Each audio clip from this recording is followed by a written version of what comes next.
News and educational একাডেমিতে তোমাদের প্রত্যেকে স্বাগতম জানাই। WBSSC গ্রুপ সি এবং ডি এর আজকের ভারতীয় সংবিধান থেকে পর্ব নম্বর 2 ক্লাসটা হবে এবং এই ক্লাসে তোমরা খুব ভালোভাবে বুঝতে পারবে। এখানে যেটা করানো হবে, প্রথমে ডেসক্রিপটিভ করানো হবে এবং সেই ডেসক্রিপটিভ রিলেটেড যে সমস্ত প্রশ্নগুলো পরীক্ষায় আসতে পারে এবং বিগত বছরে বারে বারে অন্যান্য পরীক্ষায় এসেছে সেগুলোই নেওয়া হয়েছে। যুক্ত থাকো আমাদের সঙ্গে, অবশ্যই সাবস্ক্রাইব করে পাশের বেল আইকন প্রেস করে এবং অফিসিয়াল টেলিগ্রামে যুক্ত হয়ে যাও। টেলিগ্রামের লিঙ্ক এই ভিডিও ডেসক্রিপশন বক্স, কমেন্ট বক্সে দেওয়া রয়েছে। দেখো, সংবিধানের প্রথম ধারা, প্রথম ক্লাসটা যদি দেখে না থাকো তাহলে অবশ্যই দেখে নাও। ভারতের একটি অঞ্চলসমূহের একটি ইউনিয়ন অফ স্টেট হিসেবে ঘোষণা করা হয়েছে। অর্থাৎ প্রথম ধারাতে কি বলা হয়েছে সেটা তোমাকে জানতে হবে, এখানে রিডিং পড়লেই হবে এবং যেগুলো মনে রাখা দরকার আমি বলে দেবো, সেগুলো মনে রাখবে। ভারতের ইউনিয়নে দুটি প্রধান এলাকা রয়েছে, একটা রাজ্য রয়েছে, একটা কেন্দ্রশাসিত অঞ্চল রয়েছে। এটা মনে রাখবে। 3 নাম্বারটা, 2014 সালের 2 জুন তেলেঙ্গানা রাজ্য গঠিত হয়। এটি ভারতের 29তম রাজ্য। তাহলে 2014 সালের 2 জুন তেলেঙ্গানা রাজ্য গঠিত হয়, এটা মনে রাখতে হবে এবং এটি ভারতের 29তম রাজ্য, এটা মনে রাখতে হবে। 31শে অক্টোবর 2019 থেকে জম্মু ও কাশ্মীর রাজ্যকে দুইটি কেন্দ্রশাসিত অঞ্চলে ভাগ করা হয়, একটা হচ্ছে জম্মু কাশ্মীর আর একটা হচ্ছে লাদাখ। আর্টিকেল নাম্বার 2, দ্বিতীয় ধারাতে কি বলা হয়েছে? নতুন রাজ্য গঠন বা ভারতের মধ্যে অন্তর্ভুক্তির ক্ষমতা সংসদের হাতে রয়েছে। সংসদ চাইলে কোনো বিদেশি অঞ্চলকে ভারতের অংশ করতে পারে। আর্টিকেল 3তে কী বলা হয়েছে? আর্টিকেল 3তে বলা হয়েছে এটি একটি গুরুত্বপূর্ণ ধারা, এর মাধ্যমে কেন্দ্র সরকার রাজ্যের সীমা, নাম, এলাকা ইত্যাদি কী করতে পারে? পরিবর্তন করতে পারে। ক্ষমতা কী রয়েছে? নতুন রাজ্য গঠন করতে পারে, বিদ্যমান রাজ্যের এলাকাটা পরিবর্তন করে দিতে পারে, রাজ্যের নামের পরিবর্তন করতে পারে। তবে কন্ডিশন রয়েছে, এই প্রস্তাব আনার আগে রাষ্ট্রপতির অনুমতি এবং সংশ্লিষ্ট রাজ্যের মতামত নেওয়া খুবই প্রয়োজন, এটা কিন্তু মনে রাখতে হবে। অর্থাৎ এই যে প্রথম, দ্বিতীয়, তৃতীয় ধারাতে কী কী বলা হয়েছে সেটা তোমাকে জানতে হবে। চতুর্থ ধারাতে কী বলা হয়েছে? আর্টিকেল 2 অ্যান্ড আর্টিকেল 3 অনুযায়ী তৈরি বিল সাংবিধানিক সংশোধনী নয়, এগুলো সাধারণ আইন হিসেবে বিবেচিত হবে। এবার ধর কমিটি সম্বন্ধে তোমাকে জানতে হবে। এই সমস্তগুলো করানো হচ্ছে আমাদের চ্যানেল পক্ষতে লেখা বই থেকে। বইটা যদি তোমরা নিতে চাও তাহলে এখানে যে নাম্বারটা তুমি দেখতে পাচ্ছ, এই নাম্বারে তুমি হোয়াটসঅ্যাপে মেসেজ করতে পারো WBSSC গ্রুপ সি এবং ডি বই বলে, তাহলেই হবে।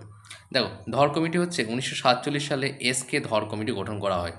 এই কমিটি রাজ্য পুনর্গঠনের প্রস্তাব দেয়। গুরুত্বপূর্ণ তথ্য দেওয়া হয়েছে এবার, যাতে তোমাদের সমস্যা না হয়। একদম সাজিয়ে গুছিয়ে লেখা হয়েছে যাতে কোনো সমস্যা না হয়, কারণ তুমি যখন কোনো বাজারে বই কিনতে যাবে পরপর অনেকগুলো লেখা থাকবে, তোমাকে নিজেকে খুঁজে বের করতে হবে। কিন্তু এই বইয়ে সেটা নয়, তোমাকে একদম দেওয়া রয়েছে, তোমাকে এগুলোই পড়তে হবে, এর বাইরে পড়ার দরকার নেই। ভারত একটি রাজ্যসমূহের ইউনিয়ন, রাজ্য সংখ্যা 28টি, তেলেঙ্গানা নিয়ে 29টি, কেন্দ্রশাসিত অঞ্চল 8টি, তেলেঙ্গানা 29তম রাজ্য। ধর কমিটি গঠন 1947 সালে, জম্মু কাশ্মীর 2019 সালে বিভক্ত হয়ে কেন্দ্রশাসিত অঞ্চল হয়। এরপরে প্রশ্ন তো দেখে নাও, ভারতের 29তম রাজ্য কোনটি? 29তম রাজ্য হচ্ছে তেলেঙ্গানা। ভারতের সংবিধানের কোন ধারায় ইউনিয়নের কথা বলা হয়েছে? আর্টিকেল 1-এ। তারপরে ধর কমিটি গঠিত হয়েছিল কোন সালে? 1947 সালে। 2019 সালে জম্মু কাশ্মীর বিভক্ত হয়ে কয়টি কেন্দ্রশাসিত অঞ্চলে পরিণত হয়? 2টি। এরপরে দেখো নাগরিকত্ব। নাগরিকত্ব সম্বন্ধে একটু জানতে হবে। সংবিধানের দ্বিতীয় অংশে রয়েছে, তাহলে নাগরিকত্ব কোন অংশে রয়েছে? সংবিধানের দ্বিতীয় অংশে। কত নম্বর থেকে কত নম্বর ধারা? 5 নম্বর থেকে 11 নম্বর ধারা। এবার এখানে বলা হয়েছে নাগরিক কারা? নাগরিকতা একজন মানুষকে একটি দেশের অধিকারভুক্ত করে তোলে। তিনি সেই দেশের আইন, সুরক্ষা, ভোটাধিকার, সরকারি সুযোগ ইত্যাদি পাবেন। ভারতীয় সংবিধানে নাগরিকত্বের বিষয়টি বলা হয়েছে আর্টিকেল 5 থেকে 11 পর্যন্ত। কার্যকর হয়েছিল কত সালে? 1950 সালে 26শে জানুয়ারি। ইম্পর্টেন্ট, নাগরিক হওয়ার প্রধান 4টি উপায় রয়েছে। সেই 4টি উপায় কী কী? একটা হচ্ছে জন্মসূত্রে নাগরিকত্ব হতে পারে, বাই বার্থ হতে পারে, উৎপত্তি সূত্রে হতে পারে, নিবাসের ভিত্তিতে হতে পারে, প্রাকৃতিকরণের ভিত্তিতে হতে পারে, অঞ্চল সংযুক্তির মাধ্যমেও কিন্তু হতে পারে। বেশ, নাগরিকত্ব গ্রহণ 1955 সালের নাগরিকত্ব যে আইনটা আছে সেটা সম্বন্ধে একটু জানতে হবে। এই আইনের মাধ্যমে 5টি উপায়ে নাগরিকত্ব পাওয়ার বিধান রাখা হয়েছে। একটা হচ্ছে জন্মসূত্রে নাগরিকত্ব, এখানে যেটা বলা হলো 26শে জানুয়ারি 1950 সাল থেকে 1 জুলাই 1987 পর্যন্ত ভারতের মধ্যে জন্মগ্রহণকারী যে কোনো ব্যক্তি ভারতীয় নাগরিক। 1 জুলাই 1987 থেকে 30 ডিসেম্বর 2004-এর মধ্যে জন্ম হলে পিতামাতার একজন ভারতীয় নাগরিক হতে হবে, এটা একটা। তারপরে হচ্ছে 3 ডিসেম্বর 2004-এর পর জন্মগ্রহণকারী শিশু তখনই নাগরিক হবে যদি পিতা ও মাতার উভয়ই ভারতীয় নাগরিক হন অথবা একজন নাগরিক অপরজন অবৈধ অনুপ্রবেশকারী না হন। বেশ, শত্রু বিদেশি নাগরিকত্ব পায় না, সেটা তো এনিমি অ্যালায়েন্স। যেটা উৎপত্তি সূত্রে নাগরিকত্ব 26শে জানুয়ারি 1950 সাল থেকে 10ই ডিসেম্বর 1992-এর মধ্যে বিদেশে জন্মগ্রহণকারী সেই সব ব্যক্তি ভারতীয় নাগরিক হবেন যদি পিতামাতা ভারতীয় নাগরিক হন। তাহলে ভারতের রাজ্য গঠনের ধাপ যেগুলো রয়েছে, সাল দেওয়া রয়েছে, ঘটনা দেওয়া হয়েছে এখানে। 1956 সালে 14টি রাজ্য ও 6টি কেন্দ্রশাসিত অঞ্চল গঠিত হয়। 1956 সালে এখানে কী হয়েছে, এখানে পরপর ডেটগুলো দেওয়া হয় যাতে তোমাদের মনে থাকে, এগুলো দেখে নেবে। তারপরে কি রয়েছে প্রশ্ন, নাগরিকত্ব বিষয়ক ধারাগুলি কোন অংশে অন্তর্ভুক্ত? আর্টিকেল 5 থেকে 11। ভারতের ভাষাভিত্তিক রাজ্য পুনর্গঠন কবে হয়? 1956 সালে। সিকিম কবে ভারতের রাজ্য হিসেবে স্বীকৃতি পায়? 1975 সালে।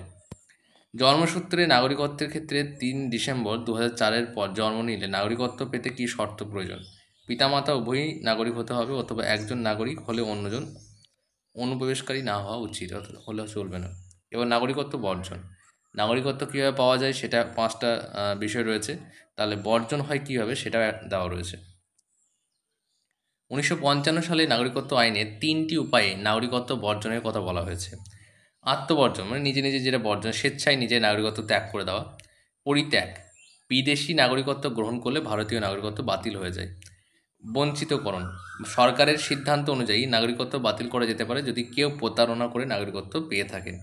বেশ, তাহলে এখানে দেখো ভারতের প্রবাসী নাগরিকদের জন্য 2006 সাল থেকে ওসিআই কার্ড চালু করা হয়েছে। যোগ্যতা হচ্ছে যাদের পূর্বপুরুষ ভারতীয় ছিলেন তারা ওসিআই কার্ডের জন্য আবেদন করতে পারবেন।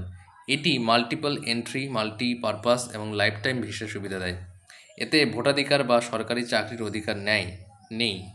2019 সালের সংশোধনী আইন অনুযায়ী বাংলাদেশ, পাকিস্তান, আফগানিস্তান, মায়ানমার থেকে আগত সংখ্যালঘুদের জন্য নাগরিকত্ব প্রাপ্তির সুযোগ সহজতর করা হয়েছে, যারা হিন্দু, শিখ, বৌদ্ধ, জৈন, খ্রিস্টান, পার্সি। ঠিক আছে, এখানে মুসলিমদের কিন্তু উল্লেখ নেই। বেশ গুরুত্বপূর্ণ তথ্যগুলো হচ্ছে 5টি উপায়ে নাগরিকত্ব লাভ হচ্ছে: জন্ম, বংশ, রেজিস্ট্রেশন, ন্যাচারালাইজেশন, ভূমি, সংযুক্তি। মানে এতক্ষণ ধরে তোমরা যা যা শুনলে, যা যা পড়লে, সেগুলোর একটা গুরুত্বপূর্ণ তথ্য দেওয়া হয়েছে যাতে কোনো সমস্যা না হয়। 3টি উপায়ে বর্জন হবে, একটা আত্মবর্জন, একটা হচ্ছে পরিত্যাগ, আর একটা হচ্ছে বঞ্চনা। ওসিআইয়ের সুবিধা হচ্ছে multiple entry, life time visa, তবে ভোটাধিকার নেই। সিএ সংশোধন 2019-এ নির্দিষ্ট 6টি সংখ্যালঘু সম্প্রদায়ের নাগরিকত্ব সহজ করা হয়েছে। সেই 6টি কী? হিন্দু, শিখ, বৌদ্ধ, জৈন, খ্রিস্টান, পার্সি। বেশ, এবার দেখো 26শে জানুয়ারি 2020 দাদরা ও নগর হাভেলিকে কেন্দ্রশাসিত অঞ্চলে যুক্ত করা হয়েছে। খুব ইম্পর্টেন্ট এই ডেটটা মনে রাখ। তাহলে আজকে এই পর্যন্ত, নেক্সট ভিডিওতে আবার দেখা হচ্ছে। যদি ভালো লাগে তাহলে অবশ্যই কমেন্ট করে জানাবে। যদি কোনো জায়গায় কোনো ডাউট থাকে তাহলে কমেন্ট করবে।